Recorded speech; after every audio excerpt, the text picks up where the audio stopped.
നല്ല നിലയ്ക്ക് അല്ലാഹുവിന്റെ പൊരുത്തം കരുതിക്കൊണ്ട് സുന്നത്ത് ജമാഅത്തിന് വേണ്ടി പ്രവർത്തിക്കണം. സുന്നത്ത് ജമാഅത്ത് അല്ലാഹുവിന്റെ നബിയോടുള്ളത് ഇരിക്കുന്ന തുടർച്ചയാണ്. അള്ളാഹിന്റെ പൊരുത്തം നമ്മൾക്ക് വേണ്ടേ? അള്ളാഹിനെ ഇഷ്ടപ്പെടണം. അള്ളാഹ് പറയുന്നു, ഖുൽ ഇൻ കുൻതും തുഹിബ്ബൂന അല്ലാഹ, അള്ളാഹിനെ നിങ്ങൾ ഇഷ്ടപ്പെടുന്നുണ്ടോ എന്നാ ഫത്തബിഊനി, എന്നോട് നിങ്ങൾ തുടരൂ എന്ന് നബിയെ തങ്ങൾ ജനങ്ങളോട് പറയണം. അള്ളാഹിന്റെ പിരിച്ചുള്ളത് അവിടെയാണ്. അള്ളാഹ് നബിയോട് തുടർന്നാൽ അള്ളാഹുവിന്റെ സ്നേഹം. അപ്പൊ അള്ളാഹ് നബിയോട് തുടർന്നാൽ യുഹിബ്ബുക്കുമുല്ലാഹ്, അള്ളാഹ് നിങ്ങളെ സ്നേഹിക്കും. അപ്പൊ അള്ളാഹുവിന്റെ നബിന്റെ സുന്നത്ത് തന്നെ, അള്ളാഹ് നബിന്റെ നടപടി അത് എന്ത് എന്ന് പഠിച്ച് അതുപോലെ ജീവിക്കുക. അപ്പോൾ അള്ളാഹിന്റെ തൃപ്തി നമ്മൾക്ക് ഉണ്ടാവും. അതാണ് നമ്മളുടെ ഈ ദുനിയാവിൻ്റെ ജീവിതം കൊണ്ടുള്ള ഉദ്ദേശം. അള്ളാഹുവിൻ്റെ പൊരുത്തമാണ്, വേറൊന്നുമല്ല, വേറെ ആരുടെ പൊരുത്തവും അല്ല.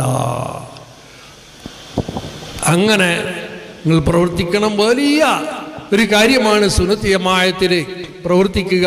SSFന്റെ ഒരു മെമ്പറായി ആണ് എന്ന് പലരും പറയുമ്പോൾ പരിചയപ്പെടും. ഞാൻ ഇന്ന സ്ഥലത്ത് ഞാൻ SSFന്റെ മെമ്പറാണ്. ആ മെമ്പർക്ക് ഇത് വലിയൊരു സന്തോഷം ഉണ്ടാകുന്നു. എന്താ? SSFന്റെ മെമ്പർ ഒരു സുന്നിയാണ്. ഇവൻ സുന്നത്ത് ജമാഅത്തുണ്ട് അഭിമാനിക്കുന്നുണ്ടല്ലോ. ഗൾഫിൽ നിന്ന് വന്ന പല ആളുകളും പറയും ഞാൻ KCFന്റെ മെമ്പറാണ്. നമ്മൾ വലിയ സന്തോഷമാണ് അത് കേൾക്കാൻ. എന്താ? സുന്നത്ത് ജമാഅത്തിന് വേണ്ടി പ്രവർത്തിക്കുന്നവനാണ് ഞാൻ എന്ന് അഭിമാനിച്ച് പറയുകയാണല്ലോ. എന്തിനു വേണ്ടി സന്തോഷം? അള്ളാഹുവിന്റെ പൊരുത്തത്തിന് വേണ്ടി. അങ്ങനെ നമ്മൾ ഈ പ്രവർത്തിക്കുന്ന പ്രവർത്തനം വളരെ നല്ലതാണ്. നമ്മൾക്ക് ഇഖ്ലാസ് ഉണ്ടെങ്കിൽ അള്ളാഹുവിന്റെ പൊരുത്തം നമ്മൾക്കതിൽ തീർച്ചയായിട്ടും ഉണ്ടാകും. ബിദ്അത്തുകാര് എന്തൊക്കെ പറയുമ്പോൾ ചെയ്യുമ്പോൾ നമ്മൾ സുന്നത്ത് ജമാഅത്തിൽ ഉറച്ച് അതിനെ പ്രവർത്തിക്കുക എന്നത് അള്ളാഹ് ചെയ്ത ഒരു തൗഫീഖാണെന്ന് മനസ്സിലാക്കണം. ആയിരം വട്ടം അള്ളാഹ് സ്തുതിക്കണം. ഇങ്ങനെ ഞങ്ങൾക്ക് SSFൽ മെമ്പർമാരായി പ്രവർത്തിക്കാൻ സാധിച്ചല്ലോ, അള്ളാഹ് ചെയ്ത ഔദാര്യമാണ്, അവൻ്റെ റഹ്മത്താണ്, നിഅമത്താണ് എന്ന് ഓർത്തും കൊണ്ട് എത്രയോ ശുക്ർ ചെയ്യേണ്ടതുണ്ട്. അല്ലാഹു സുബ്ഹാനഹു വ തആല അവനിക്ക് ശുക്ർ ചെയ്യാൻ വേണ്ടി തൗഫീഖ് ചെയ്യുമാറാവട്ടെ.